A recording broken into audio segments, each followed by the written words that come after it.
Olá, aqui é a Suzana, seja muito bem-vindo, muito bem-vinda a esse canal. E o assunto de hoje é gestação.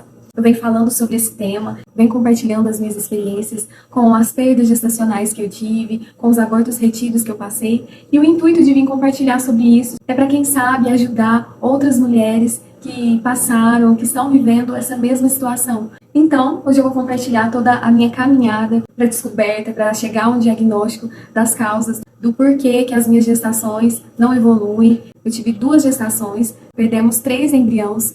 A segunda gestação era para ser gêmeos e os 2 embriões não evoluíram. E por mais que os médicos falam que é comum uma mulher perder de 2 a 4, só começam a investigar a partir da 3ª, eu e meu marido resolvemos preventivamente investigar as possíveis causas desses abortos antes de tentar uma próxima gestação para eliminar ali todas as possíveis causas. Então nós fomos numa especialista em gestação de alto risco aqui na nossa cidade, doutora Indira Torres, referência aqui em Ituverava, em região, Franca, Ribeirão, se eu não me engano, Ribeirão Preto ela atende também. E ela foi assim, um presente de Deus na nossa vida. Assim que eu cheguei no consultório dela, eu já me senti muito acolhida. Você sente confiança naquilo que ela vai te falando, no que ela vai te explicando. E eu recomendo muito, doutora Indira, se você está tentando engravidar. E vamos ao que interessa. Quais exames foram pedidos para investigar as possíveis causas dos abortos? Gente, eu fiz muito exame. Alguns exames nós conseguimos fazer pelo SUS, trocar o pedido e colher, pela rede pública, mas outros só faziam no particular. A gente precisou pagar e nós gastamos mais de R$1.000. Ficou em torno de 1.200, 1.200 e pouquinho, todos os exames que a gente precisou fazer. Assim, só para contextualizar a consulta, a gente entra no consultório e a doutora Indira, essa médica, ela questiona toda a sua vida, pergunta tudo a respeito de você, a sua saúde. E a minha principal queixa era os inchaços nas pernas. Desde pequena eu sofro com isso, com dor nos membros inferiores, pernas, incho muito os pés se eu ficar muito tempo sentada, muito tempo em pé.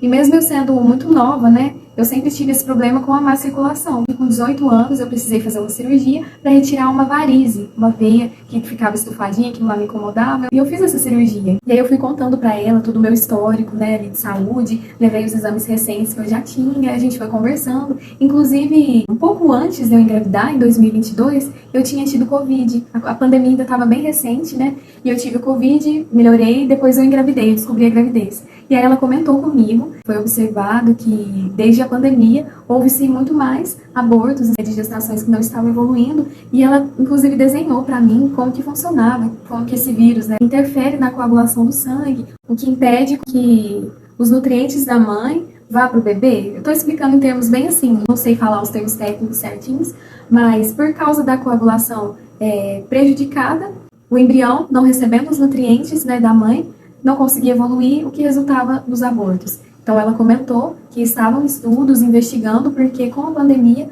os casos de aborto dobraram, aumentaram muito. Eu acho importante compartilhar o meu histórico porque os exames foram pedidos de acordo com o que eu fui passando ali para ela, Às vezes o seu caso é diferente do meu e poderia ser que para você fosse pedido outros tipos de exame. Eu não vou falar o nome de todos os exames, mas vou deixar todos escritos ali na descrição do vídeo para você olhar, copiar, conferir certinho tudo que ela me pediu. E eu só vou comentar dos exames que deram alterados. No meu caso, deu FAM positivo, anticoagulante lúpico positivo também, com o valor de 1,8. E aqui, nessa mutação A12986, não sei do que se trata, mas ele deu heterozigoto. E aqui no valor de referência, fala que eu possuo a mutação em um dos cromossomos e tenho um risco brando para a ocorrência de doenças vasculares. Então, isso aqui é para investigar a vascularização, a questão da circulação. Nesses exames, no meu caso, os que deram alterados, o FAM positivo pode ser um indicativo de uma doença autoimune, o anticoagulante lúpico também pode ser um indicativo ali da doença de lúpus. E quando eu vi que esses exames tinham dado aquele positivo, eu já fiquei desesperada. E a doutora, fui levar os resultados lá para ela e ela falou assim, olha, eu vou te encaminhar para um especialista nessa área, que é um hematologista, que é especialista em doenças autoimunes, e o reumatologista também, que investiga essa questão. Então fica tranquila, a gente vai repetir todos esses exames, mas você vai com um especialista nessa área e depois que você for, você volta comigo. E eu já fiquei desesperada. Eu falei, Senhor, eu tenho lúpus, eu tenho isso, eu tenho aquilo. E eu sou o tipo de paciente, quando eu desconfio que eu tenho alguma coisa, eu vou pro Google, né? Então eu já comecei a pesquisar ali no Google os tipos de doenças autoimunes que existiam. Eu, ai meu Deus, será que eu tenho isso e tal, tal, tal.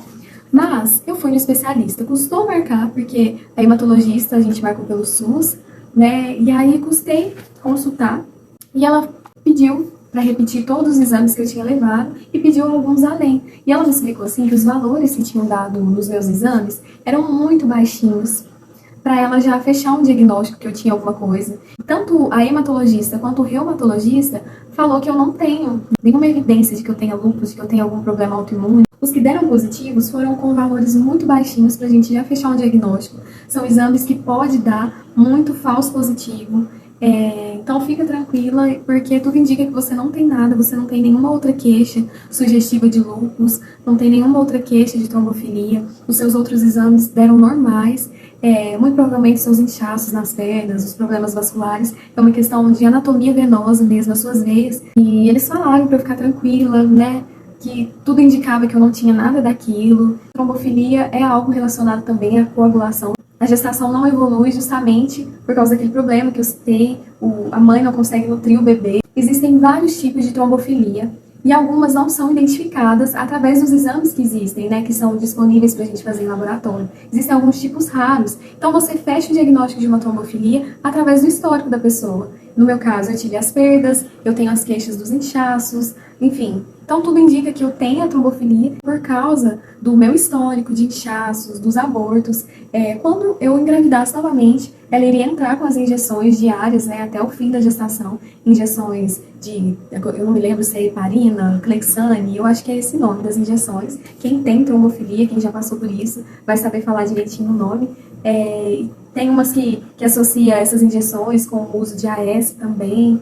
E que seria esse o caminho, quando eu fosse tentar uma próxima gestação. Inclusive é o caso da influencer cristã, Fabiola Mello, não sei se você conhece, mas o caso dela também foi o mesmo. Ela teve 3 perdas gestacionais, ela também engravidou de gêmeos e as gestações não evoluíram, mas quando ela engravidou pela 4ª vez e iniciou o tratamento com as injeções diárias, a gravidez dela está seguindo, graças a Deus. E uma outra coisa que só a minha ginecologista, né, especialista, a doutora Indira, viu, quando ela foi fazer um exame de ultrassom em mim, ela visualizou um pólipo uterino e ela me explicou que esse pólipo também poderia ser um impedimento para que o embrião se desenvolvesse, se implantasse ali no útero. E esse pólipo precisaria ser retirado para eu poder tentar uma próxima gestação, porque ele também poderia ser ou se tornar um fator de risco, né, para a gestação não evoluir. Então ela me encaminhou para fazer um exame chamado histeroscopia.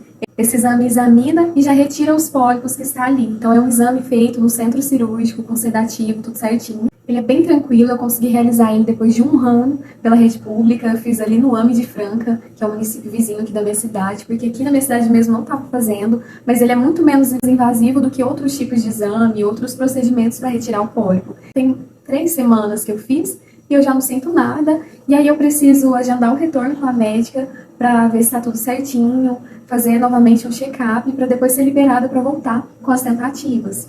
Então, eu passei com os especialistas, as doenças autoimunes até o momento foram descartadas, né? Os médicos comentaram comigo, eles falaram, olha, eu não estou dizendo que você não tem nenhuma doença autoimune, estou dizendo que com esses valores dos seus exames, eu não consigo fechar um diagnóstico porque são valores muito baixos e tendo em vista que os outros exames deram normais, eu não posso dizer que você tem alguma coisa, mas pode ser que se você tiver, vai vir manifestar depois da gestação ou mais pra frente. Mas até então você não tem nada disso, você não tem trombofilia, mas por causa do meu histórico, né, das perdas, dos inchaços, assim que eu engravidasse, a conduta médica de tratamento comigo seria como se eu tivesse mesmo o diagnóstico da trombofilia. E, gente, essa questão do pólipo, ela é tão séria, né, do pólipo uterino, porque a minha irmã, por exemplo, ela ficou 7 anos, se eu não me engano, tentando engravidar.